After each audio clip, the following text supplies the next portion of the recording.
Assalamualaikum warahmatullahi wabarakatuh.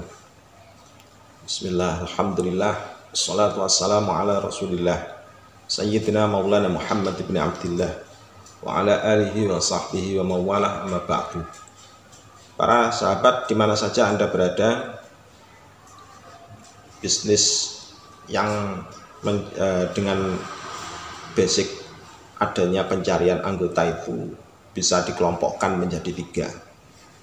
Yang pertama, ada sebuah bisnis yang di situ prinsipnya adalah menyetorkan uang, terus kemudian disertai keharusan untuk mencari anggota, terus di dalam entitas bisnis itu tidak terdapat suatu ruang kerja atau ruang usaha apapun. Kemudian dari pihak yang melakukan bisnis yang menyetor uang itu harapannya adalah mengharapkan adanya imbal kembali yang lebih besar dari modal yang disetorkan, maka prinsip bisnis yang semacam ini hukumnya adalah haram karena termasuk kelompok money game, yaitu permainan uang. Ada bisnis yang kedua. Bisnis yang kedua adalah hampir sama dengan bisnis yang pertama, namun ada perantara barang yang ada di tengahnya.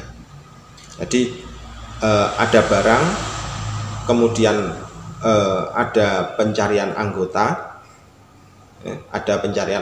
terus kemudian pihak yang menyetor itu membutuhkan nanti konsentrasinya adalah pada pencarian bonus. Harga dari barang itu ketika ditawarkan kepada konsumen itu tidak menjanjikan sebuah keuntungan sama sekali. Jadi seseorang itu menjadi ikutnya bisnis di situ itu tidak terkonsentrasi pada jual belinya, tetapi justru konsentrasinya itu pada bonusnya, pencarian bonusnya.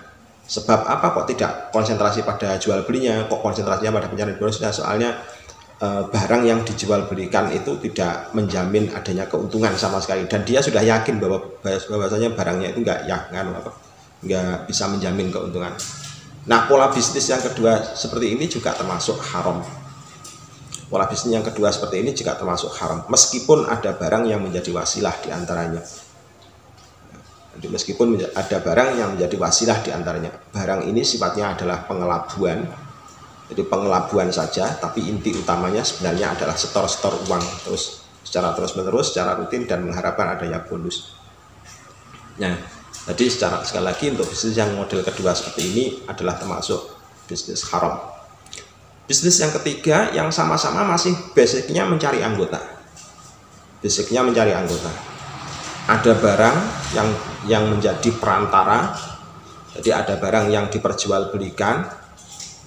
Terus kemudian kalau ketika mencari anggota ini, pihak yang mendapatkan atau pihak yang mencari ini juga mendapatkan bonus. Tetapi konsentrasi dari orang yang ikut di dalam bisnis ini adalah konsentrasinya pada penjualan. Jadi pada target penjualan. Seandainya dia hanya konsentrasi pada target penjualan ini saja, dia itu sudah untungnya sudah banyak. Andaikan dia kemudian mendapatkan anggota yang bisa diajak turut kerjasama, maka dia juga mendapatkan bonus. Nah, untuk ciri khas prinsip bisnis yang semacam ini hukumnya adalah diperbolehkan. Jadi bisnis yang semacam ini hukumnya adalah halal. Sebab apa? Sebab dari jual belinya saja itu sudah untung.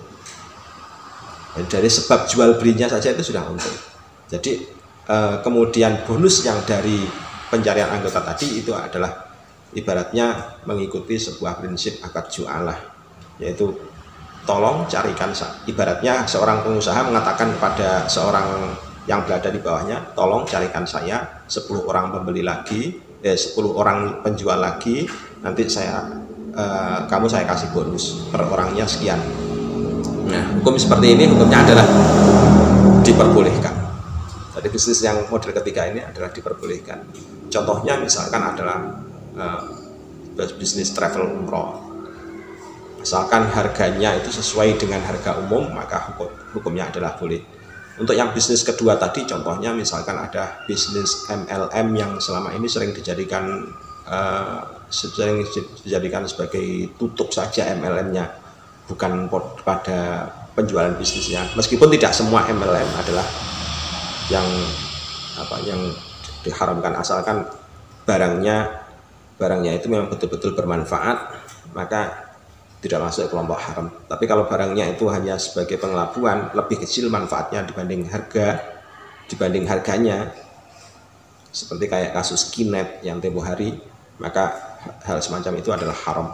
Kalau yang bisnis yang pertama tadi nggak ada barang sama sekali, hanya putar uang, mencari anggota dan lain sebagainya.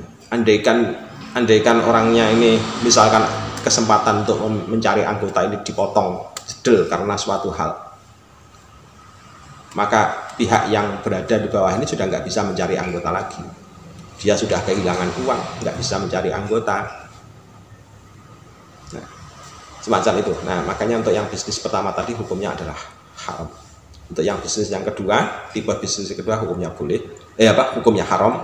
Tipe bisnis yang ketiga hukumnya adalah boleh. Assalamualaikum warahmatullahi wabarakatuh.